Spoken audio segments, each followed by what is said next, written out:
তামিমের ফিটনেস নিয়ে বক্তব্যের জেরে পেশাদারিত্বের বুলি আওড়াতে শুরু করেন বিসিবি বস নাজমুল হাসান পাপন। গণমাধ্যমে তামিমকে কটাক্ষ করে বিবৃতি দেন তিনি। আর তার কারণ হিসেবে জানান, তামিমের বক্তব্যে নাকি বেজায় চটেছেন হেড কোচ হাতুরু সিংহে, কিন্তু একবারও ভাবলেন না একটা সিরিজের শুরুতে দলের অধিনায়ককে নিয়ে এমন মানহানিকর মন্তব্য তিনি।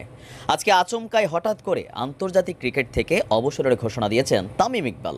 আর যখন তিনি এই ঘোষণা দিচ্ছিলেন, মাঝে মাঝে কাঁদছিলেন, চোখে ছিল অনেক অভিমান এবং ক্ষোভের বিষয়। দর্শক, আজকের ভিডিওতে আপনাদের সামনে প্রকাশ করতে যাচ্ছি কেন বিশ্বকাপের মাত্র কয়েক মাস আগে হঠাৎ করে বাংলাদেশ ক্রিকেটের এই হার্ড হিটার অবসরের ঘোষণা করলেন, পেছনের গল্পটা কি। আসসালামু আলাইকুম সুপ্রিয় দর্শক বন্ধুরা, অবশেষে হঠাৎ করে তামিম ইকবাল খানের অবসরের মূল রহস্য ফাঁস হয়ে গিয়েছে।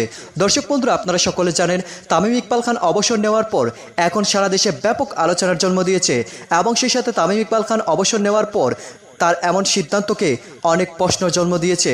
তো দর্শক বন্ধুরা, তাহলে কি মূল রহস্য কি, আর সেই সকল বিষয়গুলো এবার উঠে এসেছে এবং সেই সাথে আপনাদের মাঝে এমন কিছু তথ্য তুলে ধরবো, আপনারা সেই তথ্যগুলো জানলে অবাক হয়ে যাবেন। তাহলে কি তাদের মাস্টার মাইন্ডে তামিম ইকবাল খানের এমন সিদ্ধান্ত নিতে হয়েছে? তো দর্শক বন্ধুরা, তাদের মধ্যে রয়েছে বিসিবি বস নাজমুল হাসান পাপন এবং বাংলাদেশের বর্তমান হেড কোচ হাতুরু সিংহে। দর্শক বন্ধুরা, তাদের এমন কারসাজিতে তামিম ইকবাল খানের এমন সিদ্ধান্ত নিতে হয়েছে, আর সেই সকল বিষয়গুলো এবার রহস্য উন্মোচন হয়েছে। তো দর্শক বন্ধুরা, আপনাদের মাঝে এমন একটি রিপোর্ট তুলে ধরবো, সেই রিপোর্টটি দেখলে আপনারা এই সকল বিষয়গুলো পরিপূর্ণ বুঝতে পারবেন। এবং সেই সাথে তামিম ইকবাল খানের এই অবসরকে কেন্দ্র করে অত্যন্ত চমৎকার কিছু বিশ্লেষণ করেছেন নাইম দক্ষিণ কোরিয়া। আপনারা সেই বিশ্লেষণগুলো শুনলে অবশ্যই বুঝতে পারবেন। তো দর্শক বন্ধুরা, চলুন আমরা সেই সকল বিষয়গুলো পরিপূর্ণ জেনে নেই। অবশ্যই ধৈর্য সহকারে পুরো ভিডিওটি দেখবেন, তাহলে এই সকল বিষয়গুলো পরিপূর্ণ বুঝতে পারবেন। At least for international cricket, এটাকে নিয়ে আর বেশি গুতাগুতি করেন না। কেন কেন কি আরও কি হইতে পারতো না হইতে পারতো, but let's put a end to this. বললেই কি আর সব শেষ করা যায়? সব কি শেষ হয়? মানুষটা যখন তামিম ইকবাল, তখন না চাইতেও যে অনেক কথা বলতেই হয়। তামিম মানা করেছেন কেন এই প্রশ্নটা না করতে, কিন্তু সমর্থকদের মন কি তাতে সায় দেবে? তাই তো খুঁজতে হবে পেছনের গল্পটা। একটা সময় ছিল যখন বাংলাদেশের ক্রিকেট মানেই ছিল 5 জন মানুষের গল্প, একটা সুখী পরিবারের প্রতিচ্ছবি ছিল এই দলটা। কিন্তু 2020 ক্যাপ্টেন ফ্যান্টাস্টিকের হঠাৎ আর্মব্যান্ড খুলে ফেলবার মধ্য দিয়ে শুরু হয় উল্টো পথে চলা। এখনও ম্যাচের মুখ থেকে অবসর নেয়ার ঘোষণা না আসলেও বোর্ড প্রেসিডেন্ট নাজমুল হাসান পাপন অন্তত 10 থেকে 20 বার তাকে অবসর করিয়েছেন নিজের বক্তব্যে।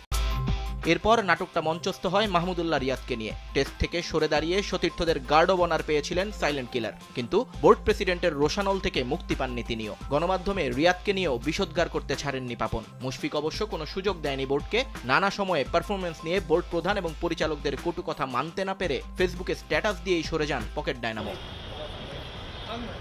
এবার তিনি একই ঘটনা ঘটিয়েছেন তামিম ইকবালের সঙ্গেও। তামিমের ফিটনেস নিয়ে বক্তব্যের জেরে পেশাদারিত্বের বুলি আওড়াতে শুরু করেন বিসিবি বস নাজমুল হাসান পাপন। গণমাধ্যমে তামিমকে কটাক্ষ করে বিবৃতি দেন তিনি। আর তার কারণ হিসেবে জানান, তামিমের বক্তব্যে নাকি বেজায় চটেছেন হেড কোচ হাতুরু সিংহে, কিন্তু একবারও ভাবলেন না একটা সিরিজের শুরুতে দলের অধিনায়ককে নিয়ে এমন মানহানিকর মন্তব্য তিনি করতে পারেন কিনা। তবে এবারই যে প্রথম তিনি এমনটা করেছেন তা কিন্তু নয়। এর আগেও তামিমকে সংবাদ মাধ্যমে মিথ্যুক বলে আলোচনার জন্ম দিয়েছিলেন বিসিবি বস। পরে জানিয়েছিলেন তার কথাকে টুইস্ট করেছে মিডিয়া। পাপনের বেফাঁস মন্তব্য থেকে বাদ যাননি সাকিব, মিরাজ, নাসিররাও। কার কয়টা মোবাইল ফোন, পরিবারের সদস্যরা কোথায় কি করে, এসব নিয়েও উল্টাপাল্টা কথা বলে ঝামেলা পাকিয়েছেন বিসিবি সভাপতি। ক্রিকেট পাড়ায় কথিত আছে, তার কথার কারণেই ক্যারিয়ার শেষ হয়ে গেছে ইমরুল কায়েসের। এখন বিশ্বকাপের 3 মাস আগে ওয়ানডে অধিনায়কের এই অকাল অবসরের কারণে যদি দল ক্ষতিগ্রস্ত, অনেকটাই মন খারাপ আজকে সারা বাংলাদেশের। বাংলাদেশ ক্রিকেটের রাজপুত্র, বাংলাদেশ ক্রিকেটের রান মেশিন তামিম ইকবাল, বাংলাদেশের সর্বোচ্চ সেঞ্চুরির মালিক জেনে প্রায় 25টির উপরে সেঞ্চুরি করেছেন, বাংলাদেশকে দিয়েছেন অনেক জয়। আজকে আচমকাই হঠাৎ করে আন্তর্জাতিক ক্রিকেট থেকে অবসরের ঘোষণা দিয়েছেন তামিম ইকবাল। আর যখন তিনি এই ঘোষণা দিচ্ছিলেন, মাঝে মাঝে কাঁদছিলেন, চোখে ছিল অনেক অভিমান এবং ক্ষোভের বিষয়। দর্শক, আজকের ভিডিওতে আপনাদের সামনে প্রকাশ করতে যাচ্ছি কেন বিশ্বকাপের মাত্র কয়েক মাস আগে হঠাৎ করে বাংলাদেশ ক্রিকেটের এই হার্ড হিটার অবসরের ঘোষণা করলেন, পেছনের গল্পটা কি। নিজের ফিটনেস নেই, নাকি আসলে ক্রিকেটের যারা বড় বড় কর্তা, নির্বাচক, তারপরে যে সভাপতি বা যারা কোচ আছেন, তাদের সাথে মনোমালিন্যের বিষয়। স্টোরির ব্যাকগ্রাউন্ডে রয়েছে বেশ কিছু অপমানের গল্প। আর এই অপমানের গল্প এসে উঠেছে আমাদের বাংলাদেশের প্রথম সারির গণমাধ্যম যুগান্তর থেকে। ভিডিওটা সর্বোচ্চ শেয়ার করবেন, কারণ এই ক্রিকেটের নাম দিয়া ওই চেয়ারগুলোতে বৈশা তারা কোটি কোটি টাকা কামায়, দল হারলে বদনাম হয় খেলোয়াড়দের, নির্বাচক, কোচ অথবা এই সভাপতিদের কোনো কিছুই হয় না, শুধু টাকার মেশিন তারা হয়ে গেছে। আপনার ওয়ানডে অধিনায়কের হঠাৎ এই ঘোষণার পরই বিষয়টা নিয়ে আপনার বেশ কিছু আর্টিকেল ছাপা হয়েছে। ফিটনেস নিয়ে সম্প্রতি বাংলাদেশ ক্রিকেট বোর্ডের সভাপতি নাজমুল হাসান পাপন সংবাদ মাধ্যমের সামনে গত কয়েকদিন আগে কিছু মন্তব্য করেছিলেন তামিম ইকবালকে নিয়ে। শুরুটা সেখান থেকেই। 16 বছর আপনার আন্তর্জাতিক ক্রিকেট খেলার পর ঊর্ধ্বতন কর্তা ব্যক্তিদের এমন আচরণে, তাও একজনের না, ধারাবাহিক, নির্বাচক থেকে শুরু করে যারাই উপরে পাকনামি করে বৈশা বৈশা, এদের পাকনা কথায় মানসিকভাবে বিপর্যস্ত ছিল ক্রিকেটার তামিম ইকবাল। অবসরের সিদ্ধান্ত নেওয়ার আগে বিসিবির কর্মকর্তাদের সঙ্গে কথোপকথনেও মানে যেই কথাবার্তা হয়েছে, তামিম এই বিষয়গুলো তুলে ধরেছেন বলে জানা গেছে। বিষয়গুলোকে নিজের জন্য সম্মানজনক মনে করেননি দেশসেরা এই ওপেনার। আসলে সম্মানী মানুষ নিজের সম্মান নিয়ে সাইড কেটে যায়।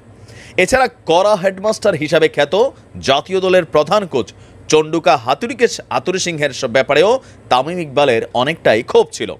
তামিম নাকি বলেছেন, মানে বিভিন্ন জায়গা থেকে যে তথ্যগুলো এসেছে, যেই পরিমাণ মানসিক চাপ এই মুহূর্তে তামিমকে নিতে হচ্ছে, সেটা নেওয়ার মতন মানসিক শক্তি বা মানসিক অবস্থা তার নেই। এর চেয়ে বেটার হচ্ছে খেলা ছেড়ে পরিবারকে সময় দেওয়া বা নিজের অন্য কোনো প্রফেশনকে চুজ করা।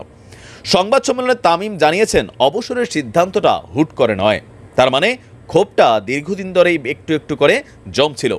বেশ কিছুদিন ধরেই পরিবারের সাথে এই নিয়ে তিনি আলোচনা করেছেন। আর আপনারা জানেন যে তামিমের চাচা আকরাম হোসেন জাতীয় দলের একটা বড় অবস্থানে আছেন। তার প্রথম চিন্তা ছিল শুধু টেস্ট ক্রিকেট থেকে সরে দাঁড়ানোর।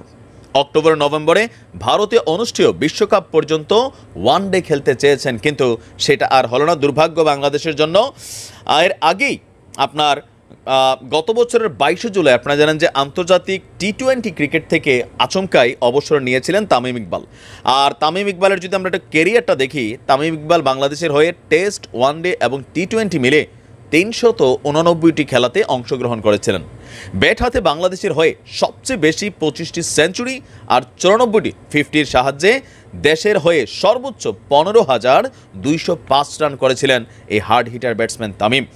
আজকে আচমকাই তার এই ঘোষণায় হতবাক বাংলাদেশের ক্রিকেট প্রেমীরা, হতবাক বাংলাদেশের যারা মানে কি বলা যায় ফ্যান ফলোয়ার আছেন তামিমের দেশ বিদেশ জুড়ে, সকলেই। এখন ব্যাকগ্রাউন্ডের যে স্টোরিটা, এইটার সমাধান আসলে কি? একজন খেলোয়াড় মাঝে মাঝে ভালো খেলবেন, মাঝে মাঝে খারাপ খেলবেন, ফাইন।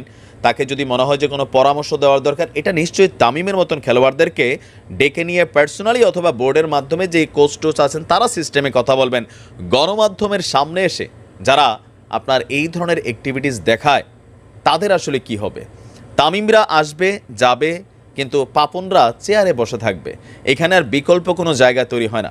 বাংলাদেশ ফুটবল তো শেষ হয়ে গেছে কাজী সালাউদ্দিনের মতন একজন দুর্নীতিবাজ লোকের কারণে।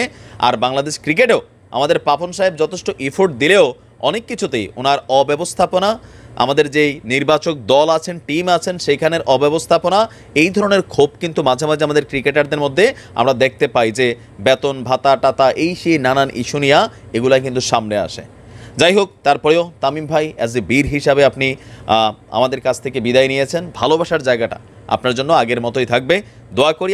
তো দর্শক বন্ধুরা, আপনারা হয়তো এই পুরো ভিডিওটি দেখে এবং তাদের এই রিপোর্টগুলো দেখে অবশ্যই বুঝতে পেরেছেন এখানের মূল মাস্টারমাইন্ড হচ্ছে বিসিবি বস নাজমুল হাসান পাপন এবং সেই সাথে বর্তমান কোচ হাতুরি সিংয়ে। তো দর্শক বন্ধুরা, এবং সেই সাথে বাংলাদেশের ক্রিকেট বোর্ডে এই যে বেহাল অবস্থা সৃষ্টি হয়েছে, এরকম অবস্থা থাকলে বাংলাদেশের ক্রিকেট ফুটবলের মতো হতে যাচ্ছে। তো দর্শক বন্ধুরা, এবং সেই সাথে তামিম ইকবাল খানের এমন সিদ্ধান্তটি আপনাদের কাছে কি মনে হচ্ছে, আপনাদের কাছে কেমন লেগেছে, আপনাদের অবশ্যই কমেন্ট করে জানিয়ে দেবেন। তো দর্শক বন্ধুরা, এবং সেই সাথে আপনারা এই পুরো রিপোর্টটি দেখে আপনাদের কাছে কি মনে হচ্ছে, তাহলে কি এদের কারণে তামিম ইকবাল খানের এমন সিদ্ধান্ত নিতে হয়েছে, অবশ্যই কমেন্ট করে জানিয়ে দেবেন। তো দর্শক বন্ধুরা, ভালো থাকুন, সুস্থ থাকুন, আল্লাহ হাফিজ, আসসালামু আলাইকুম রহমতুল্লাহ।